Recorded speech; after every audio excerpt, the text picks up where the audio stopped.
Ready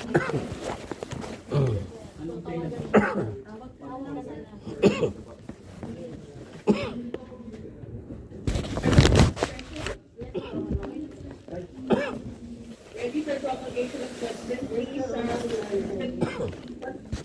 you move the two other accused who are in court?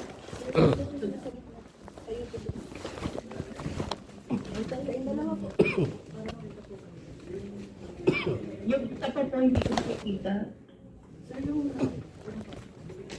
Pakipin sila Liza kahit tatlong. Alright, ready for promulgation of judgment. How do you wish the judgment to be promulgated? Your Honor, may we move that the dispositive portion of the decision be read in open court. Alright, promulgate the judgment by reading the dispositive portion of the decision in open court. Proceed. Wherefore, premises considered, the court hereby renders judgment as follows. Number 1, accused Lindy Luuba E. Manson is found guilty beyond reasonable doubt of qualified theft under Article 310 of the RPC. He is hereby sentenced to suffer the penalty of reclusion perpetua pursuant to the Article 310 in relation to Article 309, Paragraph 1, RPC. Considering the value of the stolen property exceeds 22,000 pesos, being in the total amount of 687,000 pesos. Number 2, accused Val Patelo E. Gili is found guilty beyond reasonable doubt of fencing under Section 3, PD 1612, and is sentenced to suffer the indeterminate penalty of 12 years and 1 day of reclusion temporal as minimum to reclusion perpetua as maximum. Considering that the value of the stolen property, Jegar Cultre, is in the amount of 300,000 pesos. Accused Jerry Moreno E. Francisco is likewise found guilty beyond reasonable doubt of fencing under Section 3, PD 1612, and is sentenced to suffer the indeterminate penalty of 12 years and 1 day of reclusion temporal as minimum to reclusion perpetua as maximum. Considering that the value of the stolen property, Patek Philip, is 375,000 to 400,000 pesos, while the Beagle Sports watch is in the amount of 7,000 pesos. The stolen articles recovered are hereby ordered returned to the complainant Michael Angelo Paderanga, E. Gibon. So ordered, Quezon City, Philippines, September 5, 2025, signed Honorable Maria Hilda Loja Pangilinan, Presiding Judge. Manifestation from the defense. Your Honor, please, if I may the accused Val Patelo and Jerry Moreno be provisionally released, Your Honor, so that we can file the appropriate plea in Your Honor. Provisionally release. Yes, Your Honor, under the same bond, Your Honor. I'm sorry. May the accused continue with the provisional liberty, Your Honor, under the same bond, as we process, Your Honor, the notice of appeal. All right. Public prosecutor. No objection, Your Honor, from the part of the prosecution. All right. The provisional liberty, not the provisional release Yes, Your of the accused, is granted under the same bond. Thank Okay. you, Your Honor. That they begin to contemplate on the appropriate available remedies, no? Yes, That Your can be Honor. that can be afforded to them. All right. That will be all. Thank you, Your Honor. Okay. Lindy Lo, mag-stay ka na, kausapin kita. No other cases to be called, Your Honor. No other case to be called. Session is now. Session adjourned. All right. Thank you, Your Honor. Okay, sige, sama-sama na kayo. Eliza. Judge, yes po. And the record. Kakausapin lang daw po ni Atty. Kaya nga, hindi po nire-record yung usapan ng public defender tsaka ng detainee. Yes po, dear. Oo. And pero yung session hindi. Thank you, Your Honor. Oh, ito na yung sinasabi ko. Ito yung guilty. Kaya lang si Lindy Lu, naririnig mo ba ako? Yes po, ma'am. Oo. Lindy Lu, yung hatol sa'yo, reclusion perpetua. Pag sinabing reclusion perpetua, habang buhay po yan na pagkakakulong. Okay? Attorney, Yes. wait lang. Eliza, na-end na yung recording nila Yes. ng session. Yes, We can further session. Pero hindi na end na yung recording nila. Yes. Okay, sige. Alright. Okay, make sure, Attorney Uy, ha, na hindi kayo recorded, ha? Yes, sir. For, Ba't Okay. nag-remove yun? kasi dito sa akin, na-recorded pa kayo, eh. Since this is a conference with the defense, it will not be recorded, ha, Eliza? That would be all. Good morning. Thank you, Your Honor. Paano malaman na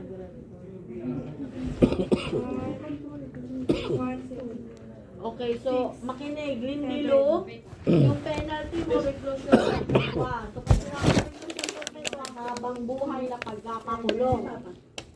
So appeal talaga natin to, okay? Appeal. Magpa-file tayo ng notice of appeal next week. Kuhanin ninyo, ha? Ngayon, sila Val at si Jerry Moreno, guilty din. 12 years hanggang reclusion perpetua. So, i-appeal din natin to. Anong ibig sabihin niya na reclusion perpetua hanggang mamatay kami dun na? Actually, yung batas natin, nagbigay ng limit yung reclusion. 40 years. So, 12 years to 40 years. Si Lindy Lu, 40 years. Kayo, mayroon kayong minimum na 12 years to 40 years.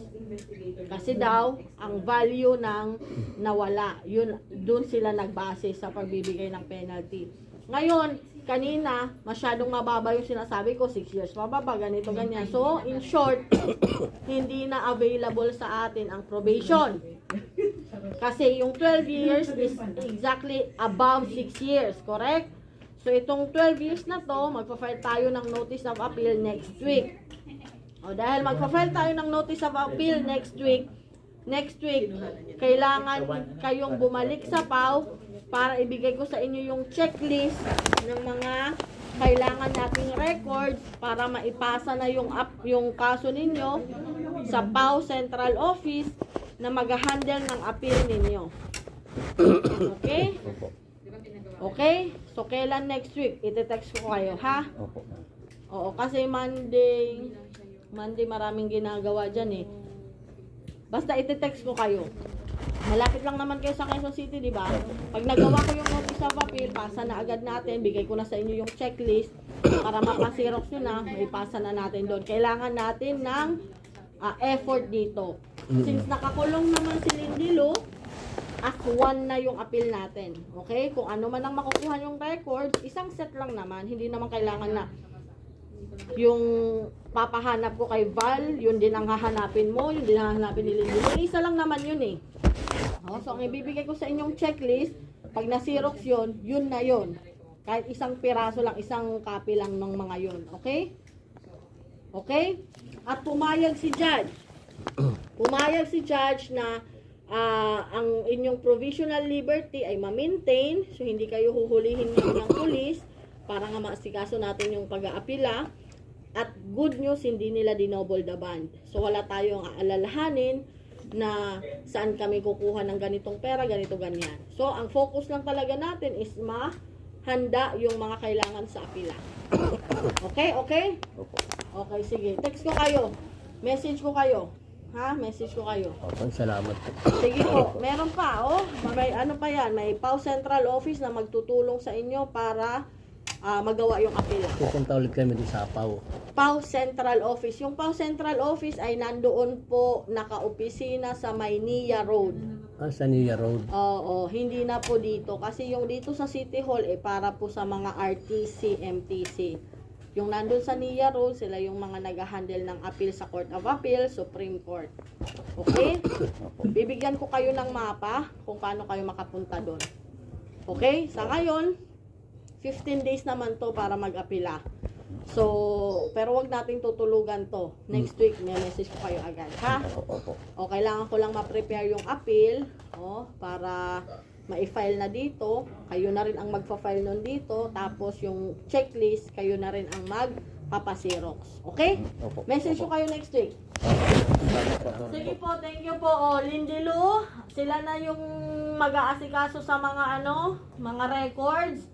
Ipapasa na natin yung kasong ito sa central office ng PAW kasi sila yung nag-handle ng mga apila. Okay?